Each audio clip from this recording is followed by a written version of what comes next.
Between 2/3, 3/4 of the Texas Tech fan base did not know who he was. You had maybe some hardcore fans probably knew who he was because he came from really the most successful high school program in Texas the last 5 years, last 6 years. Lake Travis down in Austin won 5 consecutive state championships, and he was the quarterback for the last of those 5. And 2 years ago, he was quarterback of a 16-0 team, and had just a fantastic season with 45 touchdown passes, 5 interceptions.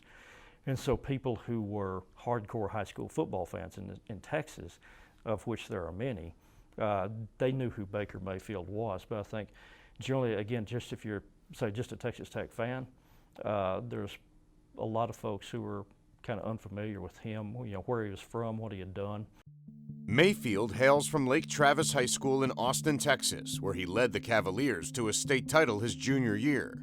That season, the team went undefeated, and Mayfield threw for 45 touchdowns with only 5 interceptions. As expected, Division I scholarship offers started coming in. It was a picture of Baker, and it said the 5'11", 190-pound Baker Mayfield, and we all gave Baker some crap about that because 5'11", and he's really about 6'1", maybe a little over 6'1". He's a big kid, maybe not prototypical for Division I quarterback, but he's definitely big enough.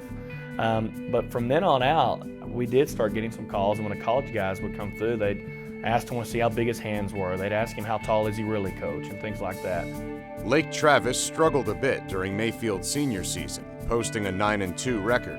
And once his dream school, TCU, opted for another quarterback, Mayfield was suddenly left without many options. At the beginning, it was SMU, TCU, and Texas Tech. Those were the 3 schools that he really felt like he would love to go play for.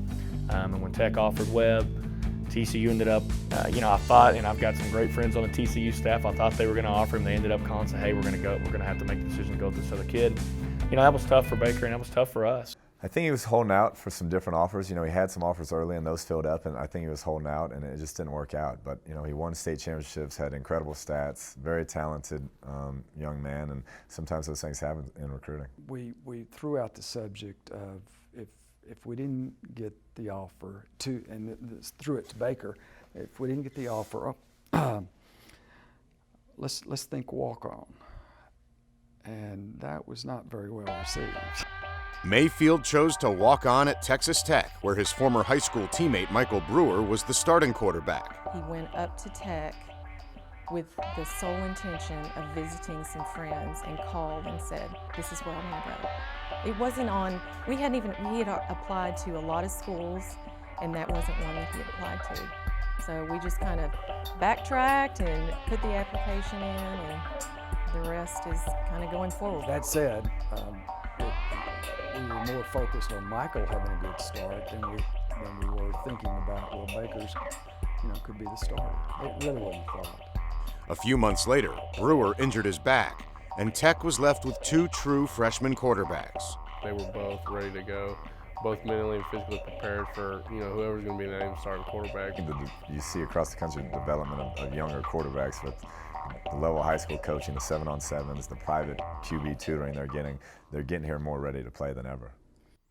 After beating out fellow freshman quarterback Davis Webb, Mayfield started the first 5 games for the Red Raiders. And although a knee injury kept him out of the game against Iowa State, he has amassed almost 1,500 yards and 8 touchdowns in a season where he was not expecting to play at all. But he started doing some things and catch your eye every now and again that you don't see from a lot of quarterbacks around that, this guy, whoa, good, that's a hell of a pass right there. You can't see many quarterbacks making that. He's a kid that can sit back and knows that, hey, I've had some success early, but there's a lot of areas that I can improve on. And so that's what's exciting about it is the window of potential for him is really high. And hopefully, we can continue as coaches putting him in a position to reach that. To the 5, sidesteps into the end zone. Touchdown, Red Raiders.